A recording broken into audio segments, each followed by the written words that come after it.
کیا آپ کو معلوم ہے دنیا میں ایک شخص ایسا بھی ہے جو وسیع اور اس سمندر میں 1 ماہ 2 ماہ یا 4 ماہ نہیں بلکہ پورے 13 ماہ تک زندہ رہا۔ وہ اپنی چھوٹی سی کشتی میں بھٹکتا رہا اور بچنے میں کامیاب بھی ہو گیا۔ یہ ایک حقیقی واقعہ ہے اور اس کا سامنا ایک ماہی گیر جو سلواڈور الویرانگا کو ہوا جو 438 دن تک سمندر میں بھٹکتا رہا۔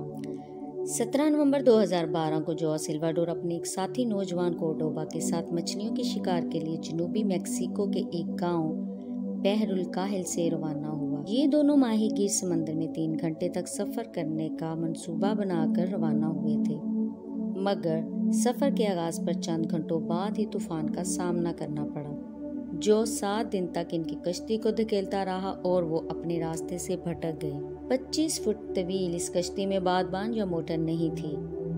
جو سلواڈور کی عمر اس وقت 35 سال تھی جبکہ اس کا ناتجربہ کار ساتھی 22 سال کا تھا۔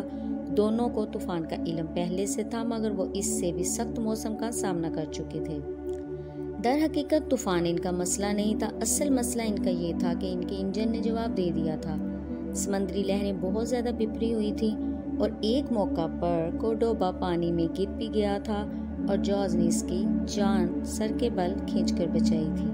انجن کے ساتھ ساتھ ان ماہی گیروں کو ریڈیو اور مچھلی آلات سے بھی محرومی کا سامنا ہوا۔ کشتی پر کوئی کور بھی نہیں تھا اور نہ ہی کوئی ریفریجریٹر موجود تھا، بس ایک آئس باکس تھا، ایک مچھلی رکھنے والا بڑا صندوق اور ایک بالٹی ان کے پاس تھی۔ جب طوفان تھم گیا تو جارج کو معلوم تھا کہ وہ میکسیکو سے بہت دور جا چکے ہیں۔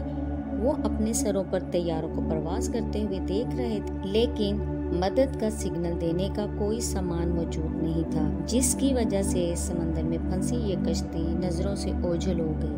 جارج سلواڈور بچپن سے مچھلی کا شکار کرتا آ رہا تھا۔ اپنے آبائی ملک میں جارج نے سیکھا تھا کہ مچھلیوں کو بغیر کانٹے کے صرف ہاتھوں سے کیسے پکڑا جا سکتا ہے، مگر کچھ مچھلیوں کو پکڑنا ان کے لیے کافی نہیں تھا۔ ان کے جسم کو پانی اور پروٹین کی ضرورت تھی۔ سورج کی تپش ان کے جسموں کو جلا رہی تھی اور سمندری پرندے ان کی کشتی کے ارد گرد جمع ہونے لگے۔ جب جارج نے پہلی بار ایک پرندے کو پکڑا تو کورڈوبا خوف کے عالم میں یہ سب دیکھ رہا تھا، کیونکہ کسی زندہ مرغی کی طرح جارج نے اس کے ٹکڑے کر دیے تھے۔ ان پرندوں کے خون سے ان کو زندگی بچانے کے لیے مدد ملی۔ جارج کے مطابق ہم ان کے گلے کاٹ کر خون پی لیتے اور اس سے ہمیں بہتر محسوس ہوتا۔ شدید بھوک کے باعث وہ ان کمزور پرندوں کے معدہ کو چھوڑ کر باقی ہر چیز کھا لیتے تھے۔ اصل میں سمندر میں موجود ہر چیز انہیں خوراک کا ذریعہ محسوس ہونے لگی تھی۔ سمندری کچھوے، چھوٹی شارک مچھلیاں اور سمندری کائی وغیرہ، اور ان کو 2-3 دن خوراک سے محروم بھی رہنا پڑتا۔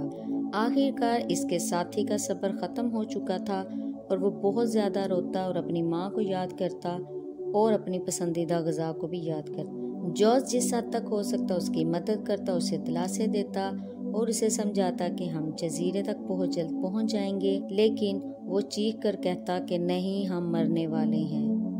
آخر کار کورڈوبا نے خودکشی کر لی اور ساتھی کی موت کا اسے بہت دکھ ہوا اور اس نے اپنے دوست کی لاش سمندر میں پھینک دی۔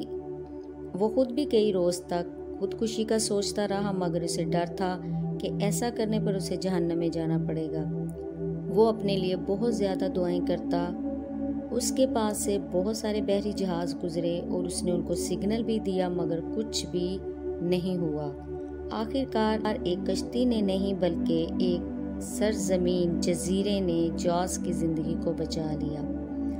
آخر کار 29 جنوری 2014 کو سمندر میں 438 دن گزرنے کے بعد اسے پہاڑیاں نظر آئیں اور اسے لگا کہ وہ بہت قریب ہیں اور اس نے پانی میں چھلانگ لگائی اور اس طرف تیرنے لگا۔